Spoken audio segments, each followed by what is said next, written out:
Cody Baldwin is an assistant professor of business management and teaches within the supply chain and operations track. His area of expertise include project management, process improvement, technology leadership, and business analytics. Prior to joining the faculty of BYU Hawaii, Professor Baldwin worked at Hewlett-Packard, otherwise known as HP, where he led several big data and analytics projects with teams working across 6 countries.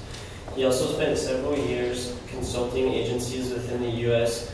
government about how to better manage their IT programs and projects.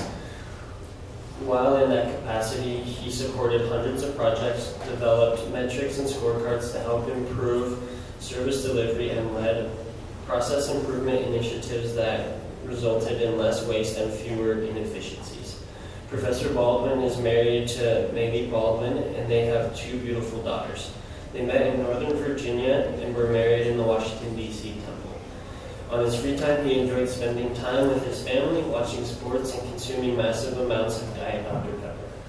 Well, I'll turn the time over to Professor Baldwin. Thanks, Cody.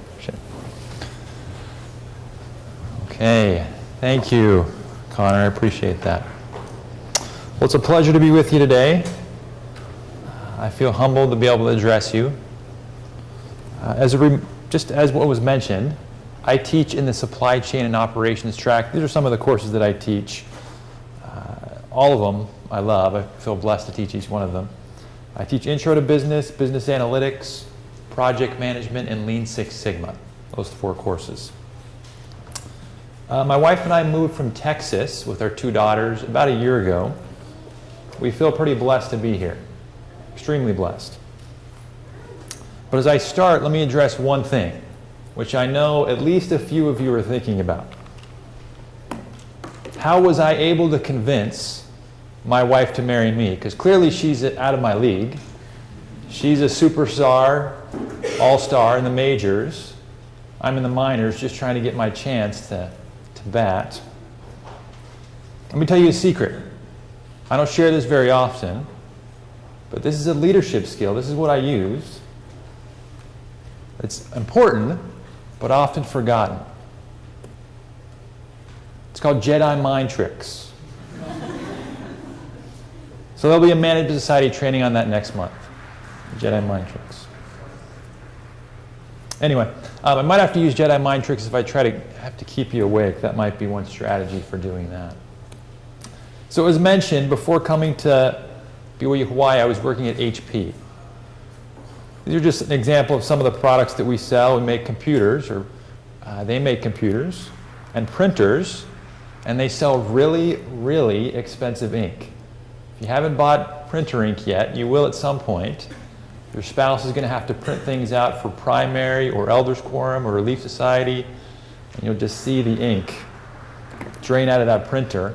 I read this interesting stat the other day. It was saying that it was estimated that if you were to buy 1 gallon of ink, it costs you about $9,600. Of course, they just come in small packages, but if you were to buy a gallon of it, it'd be $9,600. With that same amount, maybe not here, but in some places, you could buy almost 3,000 gallons of milk.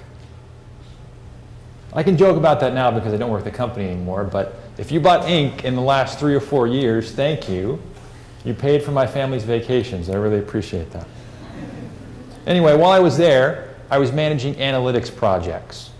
So in analytics, what we try to do is to take business data, and sometimes a lot of it, and kind of have a fight with it, convert it, and turn it into something that's useful, some meaningful business insight.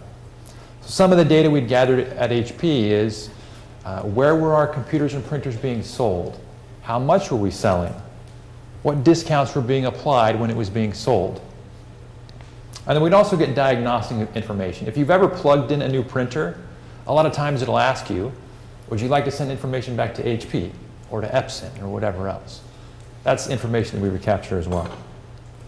So we take that information and turn it into executive dashboards, which hopefully businesses with our groups within the business like marketing, finance, could then do something useful with it. That was the whole goal. We were gathering all sorts of data and trying to do something useful with it. Now, the teams I would lead included people from all over the country, or all over the world, excuse me. So as an example, on one project, I might be based out of Texas. I'd have someone also supporting me in Mexico, maybe in Brazil too. Could be in Romania, in India, and in China, all over the world. So this presented several management and leadership challenges. It's just one example. At any given time, there's always someone sleeping on the team. So when do you meet? How do you get everybody together? There's really some challenges like that. I also read something interesting, because global teams are becoming more common. There was an article in Money Magazine that was called, the article was about the 3 most important leadership skills, or skills, for tomorrow's leaders. There's probably a few things that you might be thinking could be on that list. Number 1 was the ability to manage a distant workforce, a remote workforce. They're not located in the same place. That's what they said, in their opinion, was the most important skill for tomorrow's leaders. As we get started, I just wanted to share this definition of leadership, which I kind of like. It starts with the ability of management. So it's more than management. It's the ability of management to do a few things. 1 is to achieve challenging goals. So the ability of management to achieve challenging goals, outperform the competition, and then inspire others to perform well. So those 3 things. To be honest, though, I actually like this visual definition a little bit better. You have the manager up top, kind of as a driver. You have a leader who's up in front, leading the way. And maybe this is even a better interpretation of it, something like this. You can travel farther distances with a leader than you could with a boss or a manager. So I almost like that visual definition a little bit better. Now, at these meetings, we like to talk about how to build leadership skills. But sometimes we don't talk as much about how to get the opportunity to lead. Because you have to get an opportunity to lead before you can actually apply some of the leadership skills that you're learning. So there's 2 things we try to do. Get an opportunity to lead, which I'm going to talk about that, as well as being an excellent leader. So I'm kind of dividing my talk into those 2 things. And to be honest with you, maybe the first is more important right now. There's maybe not a lot of leadership opportunities that just magically appear. The BYU Management Society, our chapter, is actually a good opportunity that you can take advantage of to lead. But I want to talk about these 2 things, how to get an opportunity to lead and then to be an excellent leader. So let me just start by addressing the first point, which is getting an opportunity to lead. Finding a job, finding a way to apply some of the leadership skills that you're learning. Now, I've been in your shoes not too long ago. I've been in your shoes. I know what you're feeling. One of the things on your mind, and if it's not, it will be in the coming months, is will I find a job? After I graduate, will I be able to find a job? That can be one of the most stressful things for a graduate. I know, I had the same feelings. When I was getting ready to graduate, we were in the middle, or right about to start, the global economic recession. There weren't really employers knocking at my door ready to hire me. I had to, apply some real grit, use a lot of grit, hard work with mentors. It was tough to get a few interviews. And this is just kind of some pictures during that time. There were a lot of photos that look like this. These are lines for job fairs. This was in the US. This is another in China during that same time, during the global economic recession. So in a lot of ways, you're actually in a better position than I was. The job market is better than it was a few years ago. The other thing you're probably thinking about, and I had this thought, I tell my students, I get it, I know you're feeling it this way. Will I be able to use all the things that I'm learning? So I'm spending all this money on tuition. and I'm spending a lot of my time to be here, am I actually going to be able to apply some of the things that I'm learning? I actually like this meme I saw the other day. It kind of encapsulated the fear that I had. I thought it was kind of funny.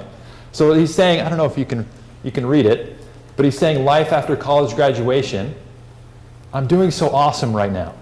Like, I just found this can of beans. It's life after graduation. I was really worried that I wasn't going to have skills that were useful and that maybe I had been wasting my time. Maybe you feel that way a little bit. For me, though, the answer came sooner than expected. So as I was working hard to find interviews, I got a couple. I went to 2, and I totally bombed them. Didn't go well at all. Never called back.